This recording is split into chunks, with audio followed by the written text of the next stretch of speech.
Righto, good morning everyone. It is a nice chilly 10 degrees morning. My hands are numb. We're about to wrench on some tools and put a few tasteful fixes, breakage prevention devices, you might call it. If you guys would have seen on my Instagram, I went away for the Easter long weekend down to Lithgow. I was doing the power lines track and completely bent my tie rod on the left hand side. Luckily, a bloke with a D-Max was coming in behind me. He had a spare, so I bought it off him and replaced that. But in doing that damage, I bent the sway bar end link, which I have replaced now. I crushed the left hand shock. I was able to drive home, and I've been driving on it for a while, but I was able to get some D-Max ones actually from a mate. I've also got a steering rack clamp to be going in and some tie rod sleeves. Righto, so this is my little goodies table for today. First of all, same springs and same 2-inch spacers that we had on the original shock. These are just some new second-hand shocks, I guess we could call it. So they will bolt straight in. D-Max and Colorado are the same, so it should just fit straight in. And probably will be less saggy than what the old Colorado ones used to be. Less clapped out, less K's on them, it'll be good. Next up, we've got some upper control arms. So we've got Blackhawk upper control arms. They're a fixed control arm. I looked at getting adjustables like ATI or Cowl Off-Road, I think, make them for the Colorado. I've just seen a lot of bad reviews and they kept coming undone, and people would tighten them up, get them where they want them, and then just tack weld them. So I don't see the point in having to weld it to make it a fixed one when you can just spend the money. Well, actually, Cowl Off-Road's ones are about the same price anyway, so I don't see the point in not just running fixed ones. Plus, a few blokes I talked to that have really sick Colorado setups, they all have Blackhawk, so that's what we went with. They're a lift and like lift and like caster adjustment. They'll fix up my camber and caster issues, because at the moment I've been running I think I've been running positive camber. It's been pretty bad, and they couldn't get it aligned very well at the tyre shop because of the new springs. I'm assuming that's the only thing I've changed since they can't get it better aligned. So I don't know, maybe it's just sitting up higher. So next up we have a steering rack clamp. So if you're a Colorado owner and you don't have one of these put on, I'd highly recommend getting one. I obviously haven't run one yet, but I've been told by that whole group of D-Max guys that I need to hurry up and get one before I ruin my steering rack. It's meant to be really good and just hold it all in place, and that was from Sydney 4x4 Spares. It's like 250 bucks I think I got it for, so pretty expensive I guess for just a block of metal, but to save yourself $500 or $600 in a steering rack would be golden. So next up, because I bent my tie rods, the other blokes told me I need to get tie rod sleeves. This is a tie rod sleeve, looks like a bit like a gun barrel. It's just got a bolt on this end here, and that's all just you know, smooth and hollow. You've got your tie rod here, that does all your steering. This is your tie rod end, and there's a bolt on here. Basically, you loosen that off, you adjust your toe in or toe out, which is the wheel turning, and then you lock that back down, and it's just a locking nut to keep it in place so that you don't move it on the tracks and things like that. Basically what this tie rod sleeve does is replaces that's your new lock nut, and it strengthens up the whole shaft. It just stops bending because the weak point is about here, I think. That's where mine bent. It just completely bananaed back into here, crushed the shock and all that sort of stuff. So if you can imagine that sitting there, you're covering most of the tie rod to sort of, you know, stop it from bending in future. And fingers crossed that'll stop me breaking any more tie rods. Hopefully it warms up soon because my hands are so numb at the moment. So let's get into pulling these UCAs out, and yeah, let's have some fun. So after playing around with trying to get this ball joint out a bit, I just had a little bit of a look online. Turns out there's instructions that you can download off the Road Safe 4-wheel drive page, and basically gives you the whole walkthrough of how to install these up control arms. So that's what I'm going to go off now. I'm just going to follow that a bit. So I said to loosen up them before you do this, and then I'll see if I can hammer this out, otherwise I might have to go get a ball joint separator. They say just use a hammer, but I've been trying for a bit, as you've seen, and didn't want to come out. So we'll see what happens. Maybe because I moved it now it'll come out. We'll see. Let's have a go. That's right. Trends. button. Are you hip to what's grip tension this week? Okay, first upper control arm out for the day. That was a bit of a pain, but now I know how to do it. It should be okay. These instructions help quite a bit. One thing about this, I'm a bit unfortunate, the paint has actually like chipped there on the bracket. I don't know, that might, I don't know if that's bent or not. It might be bent. Yeah, that's been bent. Huh. Okay, we'll have to straighten that back out. That should be okay. It's only holding on an ABS line or something. Looks like you get a new bolt for the ball joint, and then you just use the factory bolts for the chassis mount section. Righto, so now that the old UCAs are out, we can get rid of them.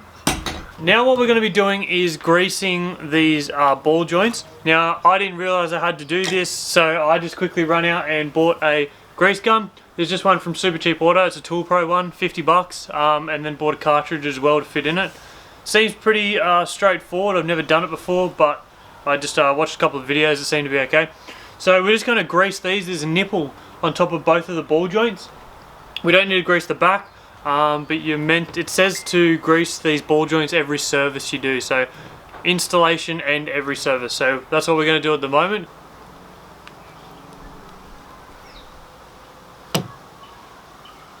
Righto, they're full of grease. Just clean off the excess because I pumped it. With this one, you got to push down on it to actually get the grease to go in, otherwise it just spews out the side. So I learned that. It's a little bit of grease around it, but we're all good. So these are done. Let's put them in the car. So pretty much we just put it all back together exactly how it come out. These instructions are pretty detailed, pretty good actually. I would recommend getting them if you bought some Black Hawk ones. They were just on the, I think it's RoadSafe 4-wheel drive website. I just looked up Black Hawk UCA install and it come up with these. So instructions, really good. Let's whack it all back in properly.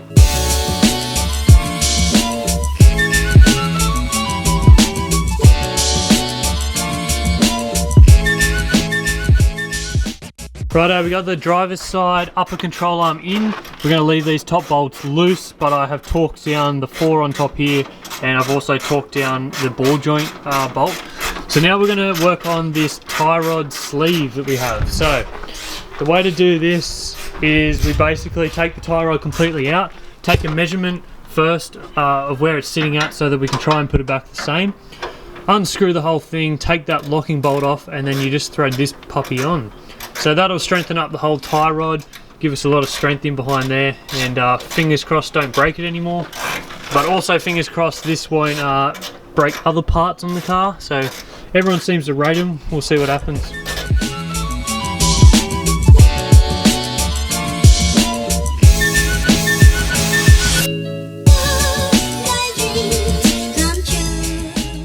Righto, tie rods are on and installed. We'll drive it forwards and back a few times to just sort of eyeball it and then get our best alignment we can.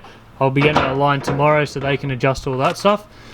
For now we're going to get the shock in because, well, that's what we're up to, but I've given us both a bit of a bum steer, and we completely installed the upper control arm when obviously we have to have it out to get that shock up through there. So we're removing that ball joint at the moment. It sucks a bit, but anyway, it happens on the big jobs.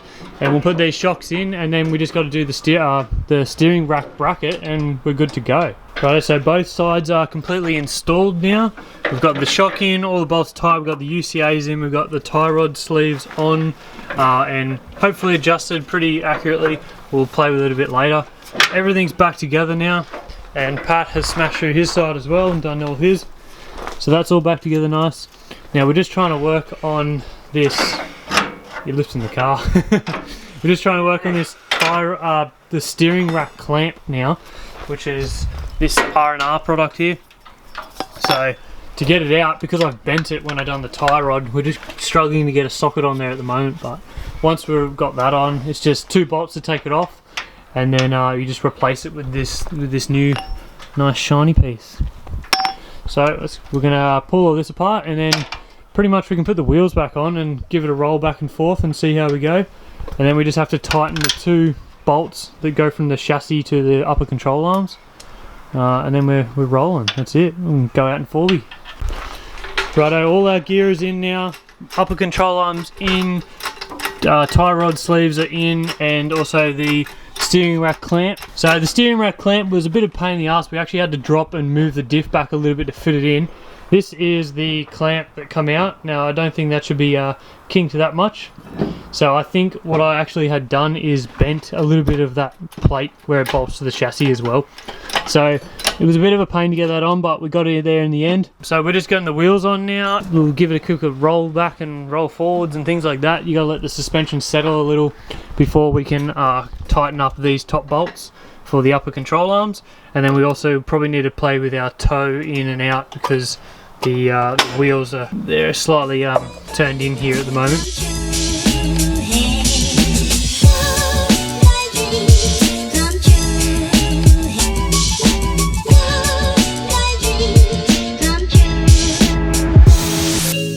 Righto, all parts are installed, we've got everything in, we've taken it for a test drive, nothing rattled, nothing fell out, and we didn't die, so that's a good day, I think. Righto guys, that'll just about do us for the day. We've got everything in the front that I wanted to get in. Right now I'm going to have to go through and do a bit of a clean up, make sure I've got all my tools, because they're just scattered everywhere at the moment.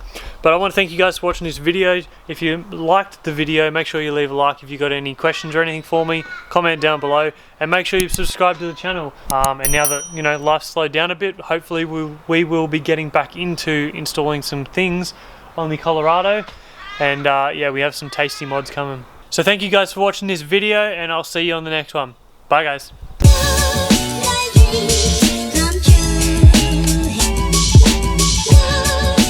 Come true.